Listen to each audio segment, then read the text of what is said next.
Have you been struggling to enjoy prayer? Have you been struggling in your confidence when it comes to prayer? Have you been wondering if God is hearing you? Have you been wondering if God is going to move on what you're saying? If any of these things are happening, this video is for you. I'm going to show you the key to having confidence in prayer, to knowing that your prayer is going to be answered. My name is Gavin Tate. For the last 21 years, I've been traveling all over the world, teaching people the good news of Jesus Christ, seeing powerful miracles happen, and helping people become disciples. So if you've been in this situation, you're saying, man, it's really tough when you come in prayer and you don't know that God is listening first off, or if he's going to answer you. There are things going on in your life. You need God right now. If you're watching this video, I'm sure there are people in your life that you love. There are situations that need help. There are interventions even. You need God to intervene. You need him to turn a situation around. You need him to move. You know, without prayer, we don't have an opportunity or a place to connect with God. We do not have connection toward the Lord without prayer. We do not have any way of God intervening in our life without prayer. Remember, prayer is how you get God to intervene. You see, something you need to realize from the very beginning is that the cross of Jesus made all of the promises of God available to you. Listen,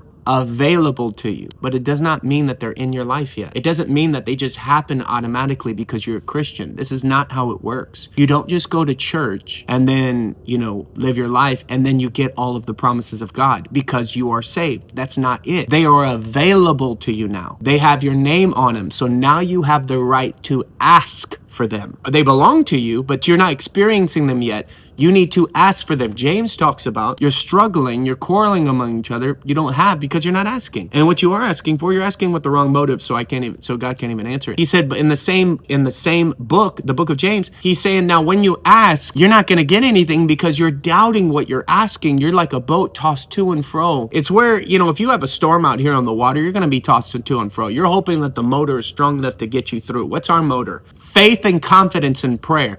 It gets you through the waves. It gets you through all the things that want to toss you about. You're not going to be tossed about because you have confidence. But he said a person who doesn't have this kind of confidence in prayer, they're praying something, but they shouldn't expect to receive anything from the Lord. Why? Because they don't even believe. They're not sure what they're asking. John 5:14-15 is where we're going right now. This is the confidence we have, that if we pray anything according to God's will, he hears us. And if he hears us, we know we're going to get whatever it is we ask for. This is the confidence we have. How do we get confidence? You see, the key is you need confidence in prayer. You need to know that there is prayer that you have confidence in, because confidence creates confident faith. So remember, without faith, it's impossible to please God. We can't ask God and not be in faith and expect to receive something from him. So you need confident faith. Well, instead of trying to be like most Christians, this is the way they want to get confidence in prayer. I am confident. I have faith. I have faith. And they're trying to rev themselves up, pump themselves up in prayer somehow. That's not how you get faith. That's not how you're going to get confidence. You can't convince yourself to be more confident. You can't speak yourself into more confidence. Why don't you just get real confidence? Why don't you just get the stuff that's going to give you real confidence? This is what the Bible says. This is the confidence we have, that if we pray anything according to his will.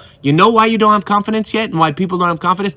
They're not sure they're praying God's will. You're not sure what you're asking for is what God wants. Here's the key. If you don't want to fake confidence, if you don't want to try to speak yourself into confidence, if you want real confidence, make sure what you're praying is God's will. Then you will have confidence that's real confidence. Guys, let me ask you this question. If you're praying something that came from your head or from your ideas, you're not always sure that it's God's ideas or his. But if you're praying something that comes from God's head or God's ideas, are you more confident God wants to answer his own ideas from his own head? Yes. We have a Bible that is full of God's will written on page. So what do you got to do? You got to get your prayer request. This is how you do it. Here's the key. Here's the big key right now. You got to get your prayer request and you got to take a promise or something God has already said. Get the prayer request, go on Google and look up scriptures and promises and